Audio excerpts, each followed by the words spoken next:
राम राम राम राम राम राम राम राम राम नारायण नारायण। संबंध जहां सत्कर्म, सद्भाव और सद्विचार का निरादर होता है, वहां मनुष्य कामनाओं का आश्रय लेकर क्या करता है, इसको आगे के श्लोक में बताते हैं। काममाश्रित्य दुष्पूरं दंभमान मदान्विता मोहाद् गृहीत्वा सद्ग्राहान् प्रवर्तन्ते शुचिव्रता।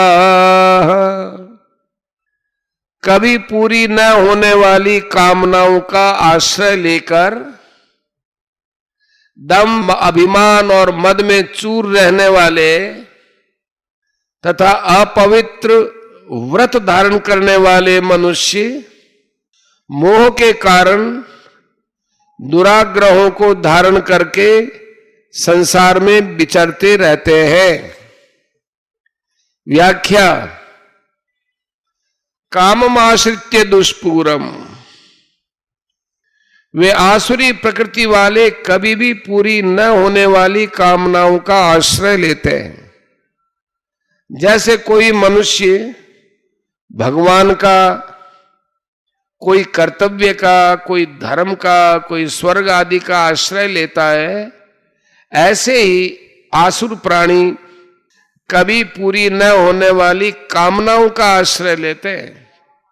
उनके मन में ये बात अच्छी तरह से जची हुई रहती है कि कामना के बिना मनुष्य पत्थर जैसा हो जाता है, कामना के आश्रय के बिना आदमी की उन्नति हो ही नहीं सकती। आज जितने आदमी नेता, पंडित, धनी आदि हो गए हैं, वे सब के सब कामना के कारण ही हुए हैं। इस प्रकार कामना के आश्रित रहने वाले भगवान को, परलोक को, प्रारब्ध आदि को बिल्कुल नहीं मानते।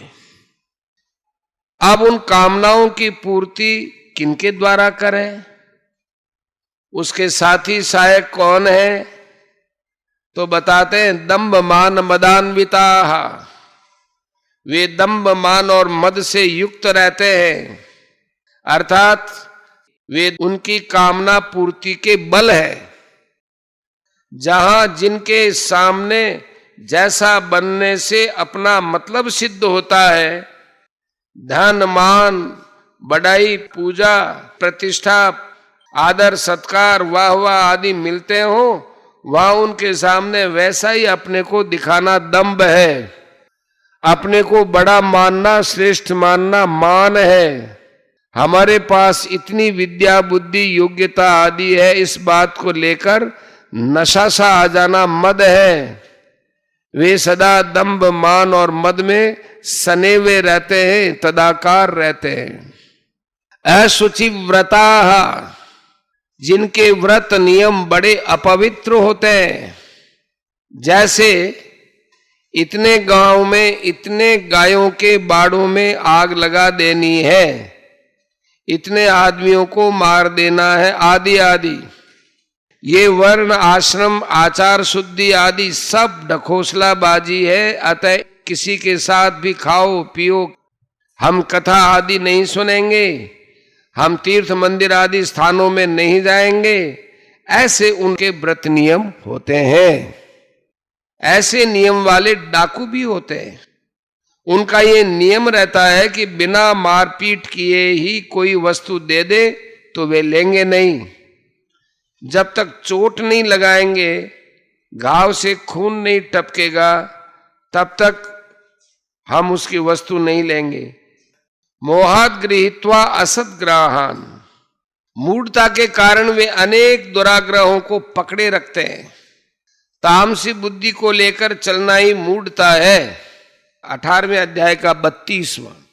वे शास्त्रों की, वेदों की, वर्णाश्रमों की और कुल परंपरा की मर्यादा को नहीं मानते, प्रत्युत उनके विपरीत चलने में, उनको भ्रष्ट करने में ही वे अपनी बहादुरी, अपना गौरव समझते हैं। वे अकर्तव्य कोई कर्तव्य और कर्तव्य कोई अकर्तव्य मानते हैं। हित कोई अहित और अहित कोई हित मानते हैं, ठीक कोई बेठीक और बेठीक को ठीक मानते हैं। इन असद विचारों के कारण उनकी बुद्धि इतनी गिर जाती है कि वे यह कहने लग जाते हैं कि माता पिता का हमारे पर कोई ऋण नहीं है, उनसे हमारा क्या संबंध है। झूठ कपट जालसाजी करके भी धन कैसे बचे इत्यादि उनके दुराग्रह होते रहते हैं। परिशिष्ट भाव कामम आश्रित्य दुष्पूरम। तीसरे अध्याय में भी भगवान ने कहा है कि यह काम बहुत खाने वाला है, महाशन है, 3 का 37, और अग्नि के समान कभी तृप्त नहीं होने वाला है, दुष्पूरेणा नलेन च, 3 का 39। इसलिए सभी कामनाओं की पूर्ति कभी संभव नहीं है। अतः कामना पूर्ति ही जिनका उद्देश्य है उनको कभी शांति नहीं मिलती। कामना पूर्ति में महान परतंत्रता है, पर आसुर मनुष्य इस परतंत्रता में भी स्वतंत्रता का अनुभव करते हैं कि धनादि पदार्थ मिल जाएंगे तो हम स्वतंत्र हो जाएंगे। वे शास्त्र, ईश्वर, गुरु, धर्म आदि को मानते ही नहीं, फिर काम के सिवाय और किसका आश्रय लें।